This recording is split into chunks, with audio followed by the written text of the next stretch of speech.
Referee the defense.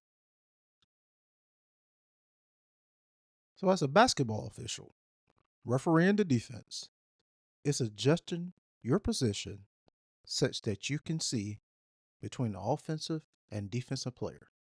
This was said by someone famous, not named me.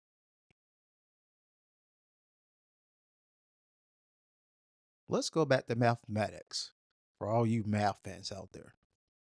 So, in math, there are several types of triangles. We're going to look at an acute triangle where all angles in the triangle are less than 90 degrees, a right triangle where one of the angles is exactly 90 degrees, and an obtuse triangle where one of the angles is greater than 90 degrees. So, Damon, what the heck does this have to do with basketball officiating? I'm glad you asked.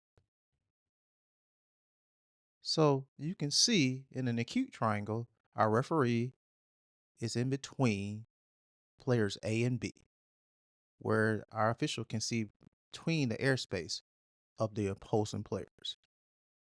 In a right triangle, our referee is alongside A, the offensive player. And again, our official can see between the airspace of opposing players.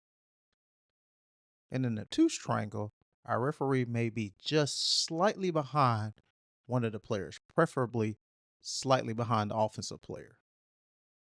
Again, our official can see between the airspace of opposing players.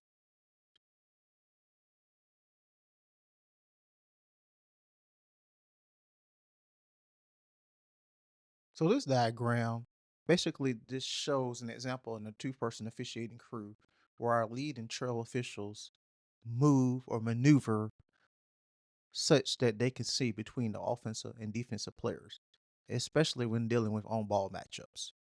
Two ways that this can be achieved is to either line up to parallel to the offensive player or line up between the offensive and defensive player.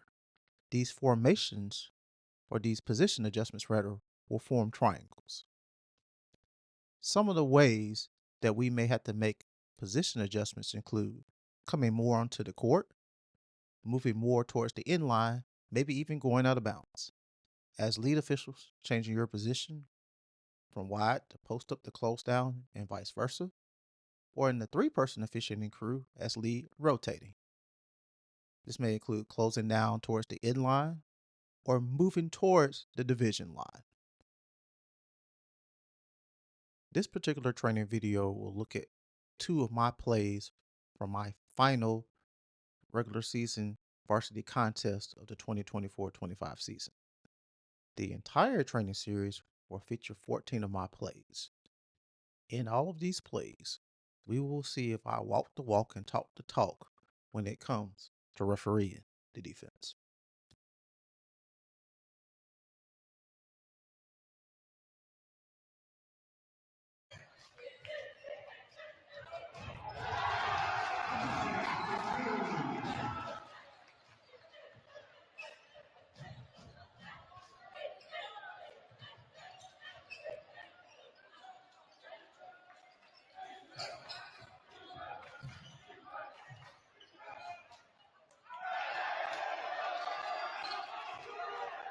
In this play, I am going to be the center official.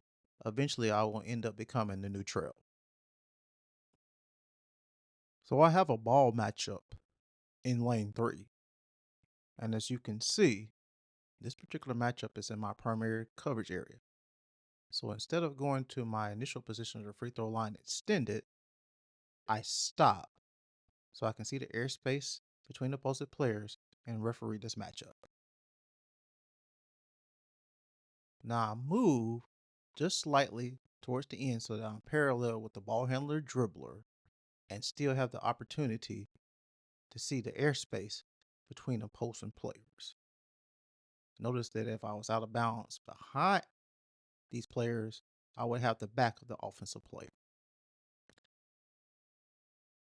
Now I step down, nearly going out of bounds so I can continue to stay connected to that matchup. And at the same time, I can now go from that matchup to this matchup and still see the airspace between opposing players. I stay connected to this matchup while lead is rotating.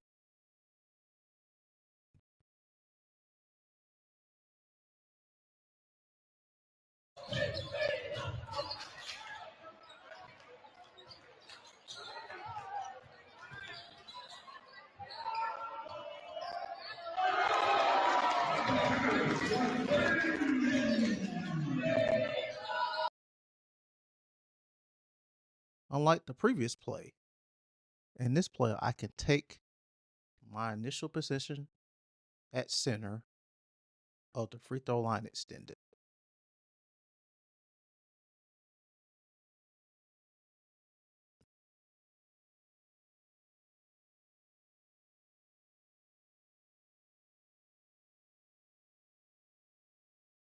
This matchup, which is in my primary coverage area, I am in position at the free throw line extended where I can see the airspace between opposing players. I can also see the airspace between the two off ball matchups, which are also in my primary coverage area.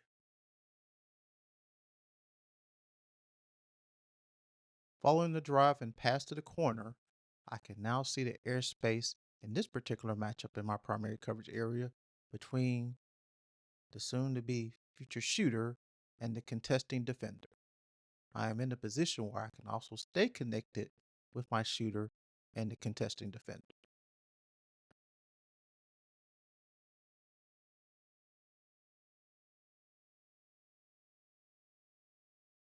This is refereeing the defense.